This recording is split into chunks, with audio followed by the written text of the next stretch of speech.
新闻一开始，先来关心金华城这案上新的进度。民众党郭文德8日无报请回，检方提出控告。高等法院昨撤销无报请回裁定，要求地方法院就要定审。头拄下2点2点调开羁押庭。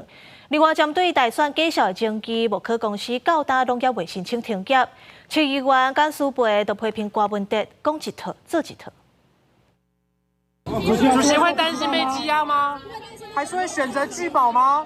民众党主席郭文铁早起9点半到8点，面对问题只敢若笑笑拢无回答。检廉侦办金华城案件，郭文铁本来是无报请回，并检方提控告，高院就撤销8院原裁定，发回经裁。8院伫咧初5早起9点30分开庭，就会先处理庭事事项。不管最后结果是什么，主席心里很清楚，对他的追杀不会停手。所以这是一场长期的抗战。就我个人所知，柯文哲主席在面对可能的状况的时候，他的心智、他的态度、他的立场，从来没有动摇过。民众党伫早起开记者会，应变小组发3点声明，叫全党团结捍卫郭文铁的清白。伊若是毋是会拒保？吴国昌表示，郭文铁会伫咧上适当的时间，用上适当的方法，让所有人拢知影捍卫清白的态度。